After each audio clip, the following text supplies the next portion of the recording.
And today we're reacting to idiot YouTuber stuck on North Sentinel. He got caught. Bro, this is that island where nobody's allowed to go, right? This is that one. I've heard of this before, and I don't get why people are trying to go to forbidden places. Places where people are known to get massacred. I don't know exactly how they do it to them, but I'd imagine how I'd do it if I was one of these guys, just to really let you know not to come here. Everybody we caught, we put your head on a stick right where you people be coming to float to, right on the shore. You know what I'm saying? That's how I do it. But let's get into it, man. I appreciate your game for y'all. Thank you so much for 100K on Astral Dior Plus. Let's get to the video. Let's do it. North Sentinel Island is often considered the most dangerous place in the world. It's home to one of the most deadly uncontacted tribes on Earth, who have unalived several outsiders who dared to step foot on their island. Several. So they got a pretty high win percentage, huh? Yeah, probably shouldn't go there. Island, burying them in shallow graves right on the beach for the world to see. Going there is almost certainly a death wish, but in the modern age, creators are willing to risk it all for clout. Like Mikhailo Viktorovich Polyakov, who just recently attempted a trip to the deadly island. And although he somehow managed to come back unscathed, it's possible that he might have triggered a mini genocide on the island itself.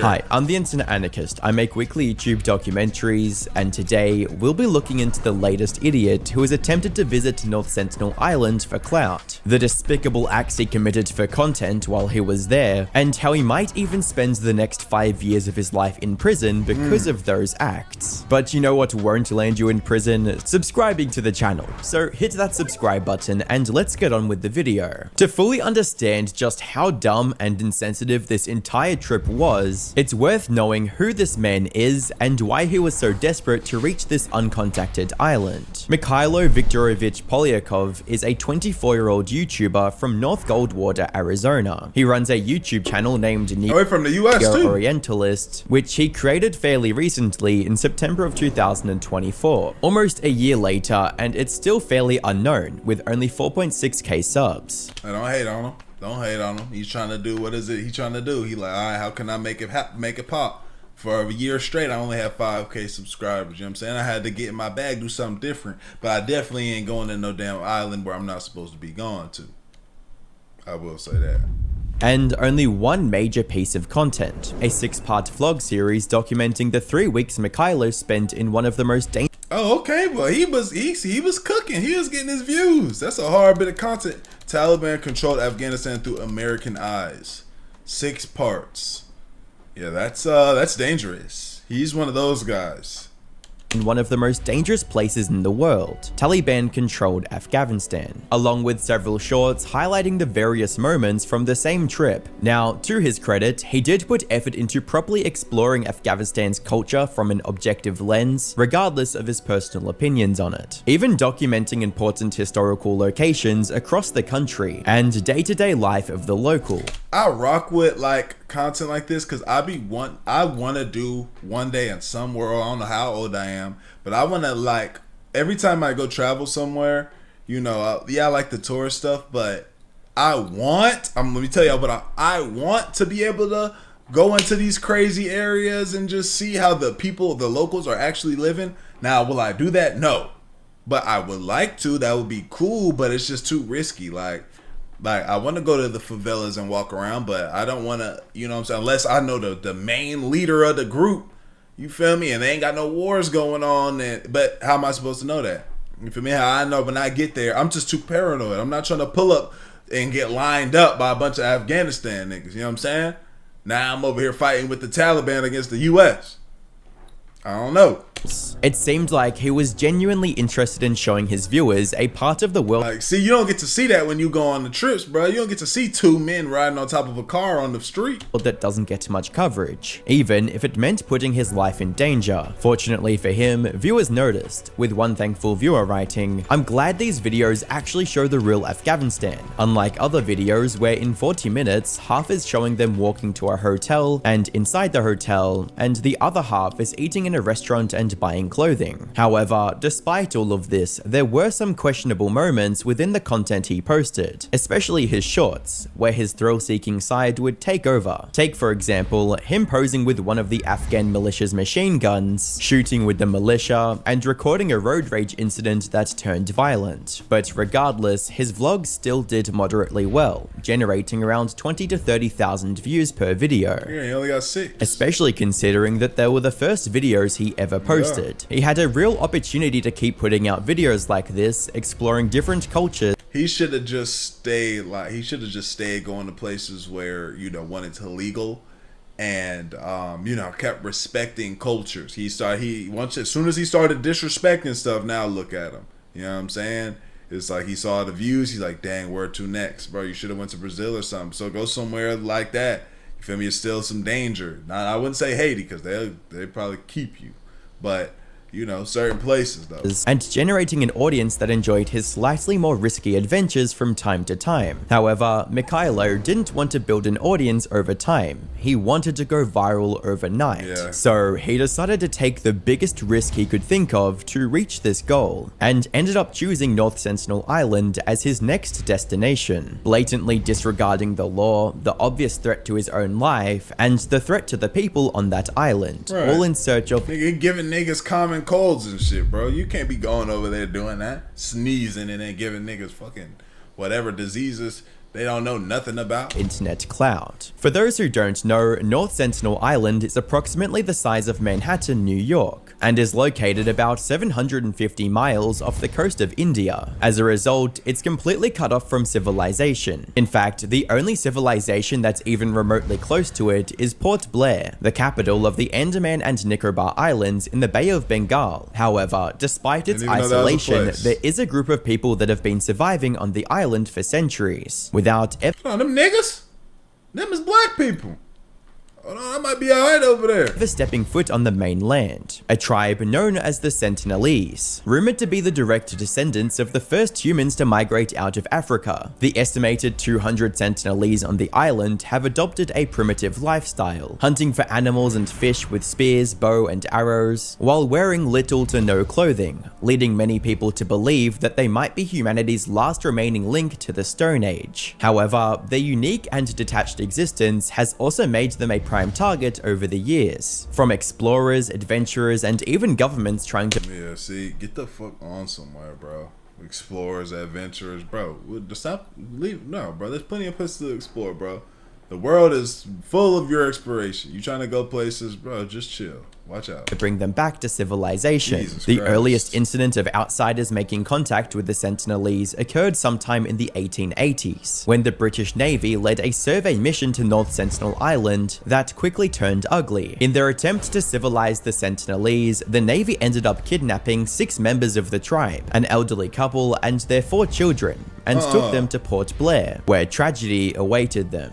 Hey, before we get back into the video, I got a way you can make some extra bread. I know you bored at home right now, bro. And all you have to do is play games and get paid for it. If you hit the link in my description or scan the QR code on the screen right now, you can sign up to freecash.com and start getting paid right now. And they make it extremely simple. First, just create an account like any other site and email and password. And once you get in, you'll see a wall of games and offers immediately. Pick a game that you actually like, play through the levels, and the cash will land straight into your free cash account. It's basically turning your downtime into a hustle without you even thinking about it. People pulling $10 to $20 a day, and with some effort, you can go way higher than that. You can spend a couple bucks in game to hit levels faster that'll ultimately give you bigger offers and payouts. That's the method on how some users end up making hundreds, even 500 or more on certain offers. But you don't have to spend any money. You can literally stick to the free levels and still cash out. The whole point is when you're taking a break from those Astral Dior videos, doom scrolling, looking at women, you could be playing and earning at the same time. Get to your money, bro. And once you run it up and want to cash out, you've got options of PayPal or gift cards. So if you want to get to that extra cheese, hit the link in the description or scan the code on the screen, sign up for free, and start playing for cash on your spare time. And when you use my link or QR code, you get $5 bonus to get you started, bro. Go ahead, get to it. Let's do it. You see, because the Sentinelese have been living isolated from the rest of the world for thousands of years, they haven't developed immunity to any of our diseases. So when these 6 members of the tribe were eventually brought to the mainland, especially the elderly,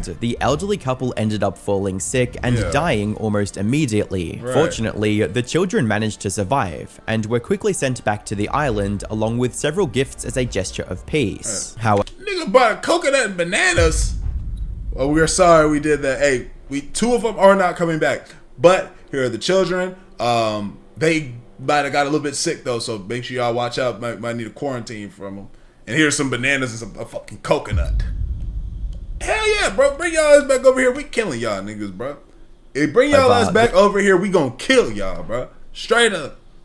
I'm not mad at them. The damage was already done. The Sentinelese have consistently responded with look, they said, come over here, come on. Arrows and aggression to God, anyone that has tried to enter their territory since that incident, no matter their intention. Like in 2004, when a Sentinelese man on the beach tried to shoot an Indian Coast Guard helicopter with a bow and arrow, even though it only came to check on the tribe's welfare after a tsunami had ravaged the surrounding area. Or in 2006, when a couple of fishermen accidentally drifted into the waters near North Sentinel Island while poaching a fish, and the Sentinelese ended up unaliving them and burying their bodies on the beach. There has only ever been one instance when the Sentinelese people didn't react aggressively to a group of visitors landing on their shores. This was on January 4th, 1991, when Trilokanath Pandit, the director of the Anthropological Survey of India at the time, decided to visit the island with his team. He had already been studying the island and its natives for several years, so when his boat started approaching, he knew exactly how to signal the tribesmen that he and his team were friendly. To overcome limited communication and uncertain vocabulary. Coconuts do not grow on these islands, but they are valued by the Sentinelese. Oh, that's why they give them coconut and bananas. Okay. Alright, makes sense. They should at least pull up with some mask or something, bro. Knowing how this situation is, bro. Pull up with a mask or some shit. So at least try to stop some of it. In the end, they managed to befriend the tribesmen by copying their mannerisms and using their unique language to communicate with them. Laha! Laha! Laha! Laha! Daga! I wonder what like they cribs look like, what they house look like, cause it's just sand and then it's just trees, bro, on some El Dorado City of Gold shit. You know what I'm saying? And then y'all remember in that movie, for all my people that know that movie, they had to go through like a waterfall or something. It was hard to get to. I wonder what it's like over there. What y'all cribs look like? Fuck around, they pull up niggas living in big ass mansions and shit.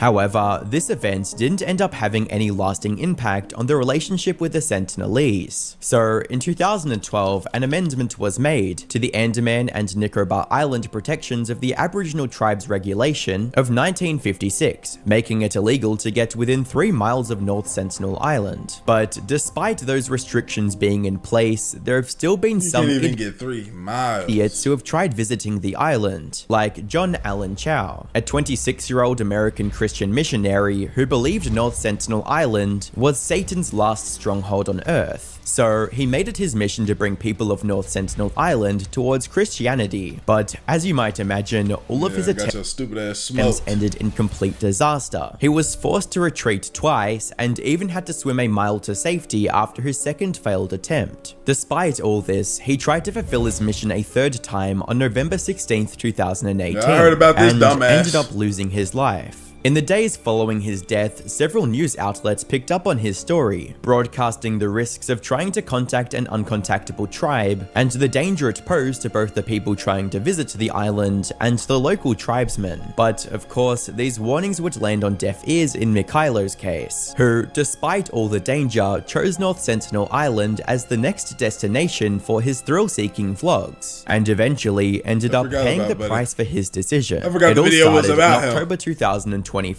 when Mikhailo decided to take a trip from the United States to Port Blair, just like John Allen had. He got his hands on an inflatable kayak soon after landing on the island, and planned to use it to make a solo journey to the island. However, before his kayak could even hit the water, the staff of the hotel in which he was staying intervened, threatening to call the police. Hey, I know what you're doing. I've seen it before.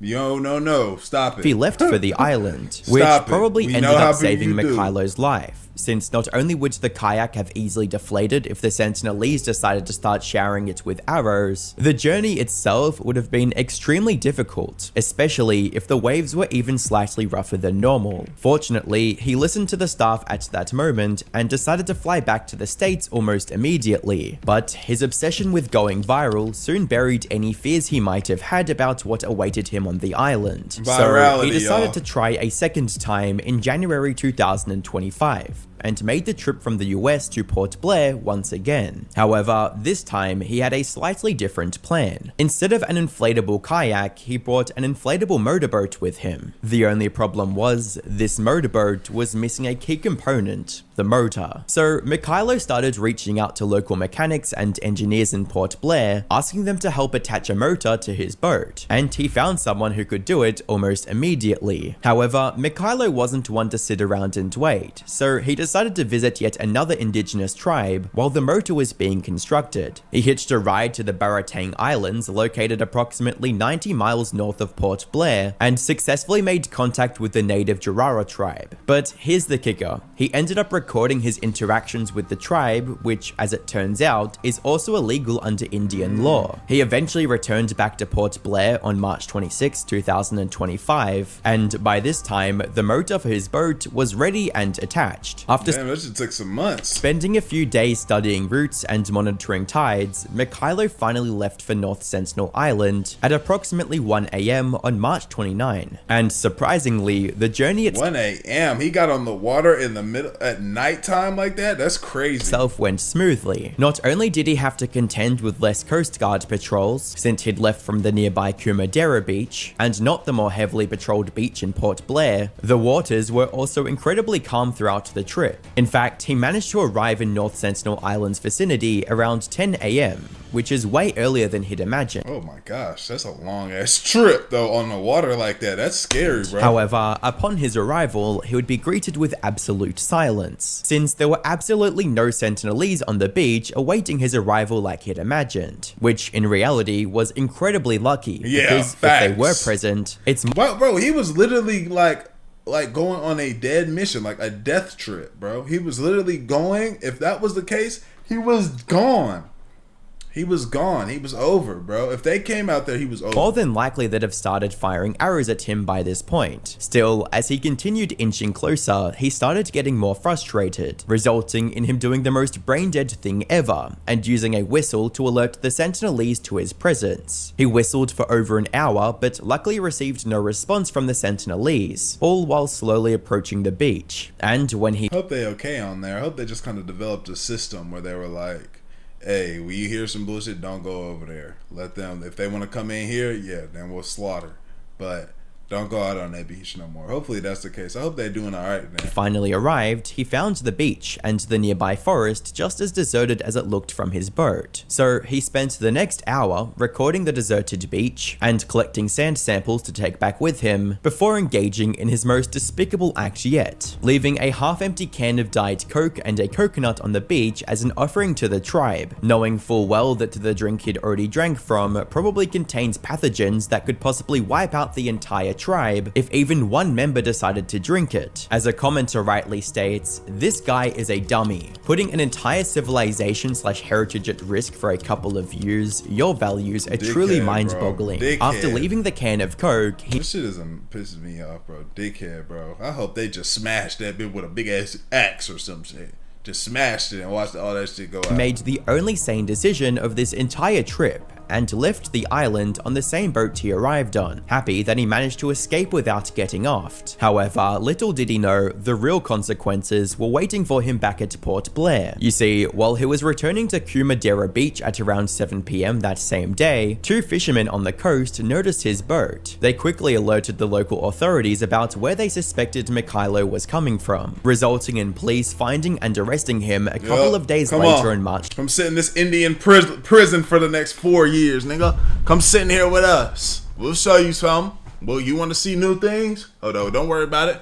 We got new things we're gonna show you for the next 4 years in this Indian prison. 31st, they ended up confiscating his GoPro with give all me of that. the footage on the island and launched a full criminal investigation into Mikhailo's actions. In other words, Mikhailo could face up to 5 or even 8 years in prison for his crimes if convicted. Now, it's important to note that he hasn't been charged yet, but given the recent trend of foreign governments not letting American nuisance creators get away with whatever they want, there's a good chance he won't be because I know Vitaly's sick as hell wherever he at right coming now. home anytime soon. But in the Philippines, right? Even if he somehow manages to escape the charges, there's one thing for sure. Mikhailo's already blown any shot he had at becoming a YouTuber, ending his career before it could even start. And he has no one to blame for his own failure but himself. He had the opportunity to stop chasing this incredibly dumb adventure in October 2024 when he got caught the first time. However, his need for clout didn't let him abandon the idea, and now he could be facing serious prison time for his actions, and that too in a foreign country. Yeah, get that nigga 2 years of prison time in India. Then let him come out so that way he can tell us about his experience on North Sentinel Island, because I still do want to know what happened though. Yeah. But he need to be sitting in there for a while. That being said, y'all let me know what y'all think, man. Like the video, sub up, comment up, bitch, channel. I love y'all. I appreciate your great for y'all. We gone, man. ADD, let